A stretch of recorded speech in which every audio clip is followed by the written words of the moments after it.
Today we are going to talk about some tips that is related to your speaking exam, and I have seen students that they are very afraid of that how will they speak in front of the examiner.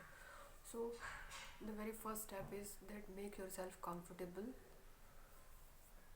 In English कि जैसे हम हिंदी में बात करते हैं जितने comfort के साथ जितने ईज़ के साथ सबसे पहले तो अपने आप को उतना ही कंफर्टेबल बनाओ कि आप इंग्लिश बोलते टाइम और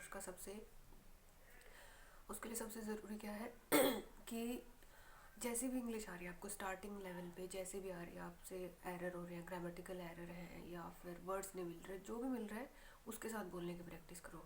अब आपके सेकंड क्वेश्चन होगा कि हम ऐसे इंग्लिश किसी दूसरे के साथ बोलेंगे तो क्या होगा कि they will make fun of us and so चीज़ें आपके माइंड में आती हैं कि आपको हेजिटेशन होती है जजमेंट का डर होता है।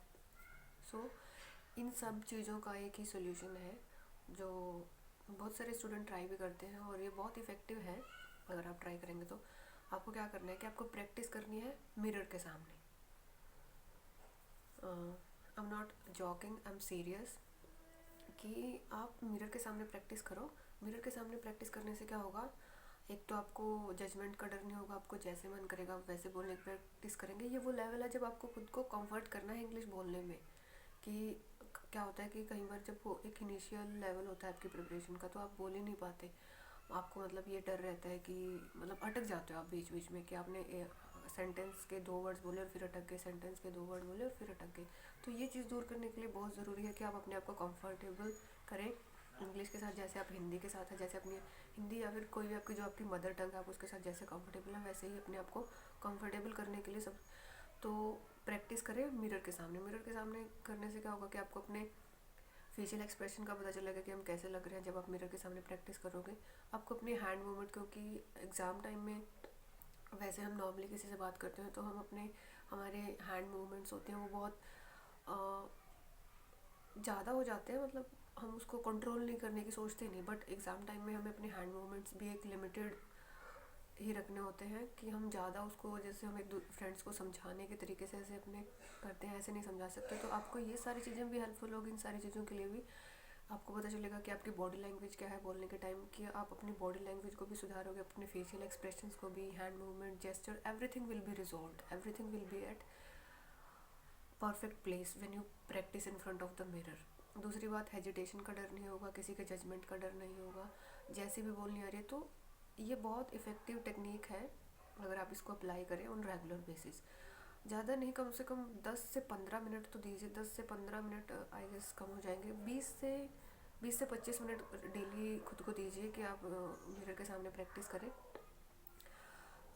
खुद को जो भी आती है, जैसी भी आपकी इंग्लिश आती है उस तरीके से खुद के साथ बोलें। खुद को कई बार दूसरा सजेशन मैं ये भी दूंगी कि रिकॉर्ड कर सकते हो आप, बट कहीं को लगता है कि हमें अपनी रिकॉर्डिंग सुनने का मन नहीं होता। तो ये सब कुछ है, किसी और को नहीं सुनानी है, खुद को ही सुननी है। जब तक खुद अपनी गलतियों को नहीं सुधारोगे तो कैसे काम चलेगा। तो किसी और को थोड़ी सुनानी है, रिकॉर्ड खुद को रिकॉर्ड करो। रिकॉर्ड करने से क्या होता है कि जब आप बोल रहे हैं उस टाइम आपको नहीं पता चलता कि आपने क्या गलतियाँ की है।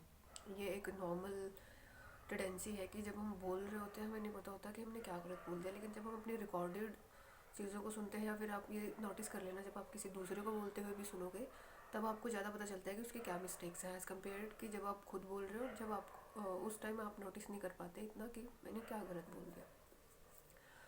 इसलिए जब रिकॉर्ड करोगे खुद को अकेले में रिकॉर्ड करोगे, अकेले में सुनोगे तो बहुत सारी चीज़ों का पता चलेगा और उन चीज़ों को अपने लेवल पे ही सुधार लोगे। मतलब आप बहुत सारे लोगों से एज पे होगे कि आपने खुद में जो इम्प्रूवमेंट की ज़रूरत होती है, एक अपने लेवल पे जो सेल्फ इम्प्रूवमेंट की ज़रूरत होती है, आप उस स्टेप को पार कर चुके होगे।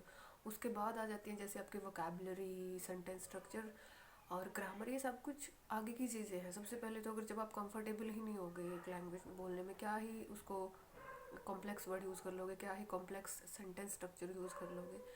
तो all these things are secondary, the primary is to get yourself comfortable and to make your speaking very easy, कि मुझे कोई स्ट्रगल नहीं करना पड़ रहा है इंग्लिश में कम्युनिकेट करने टाइम। जब आपका ये लेवल आ जाएगा उसके बाद आप और नेक्स्ट स्टेप पे मूव करो।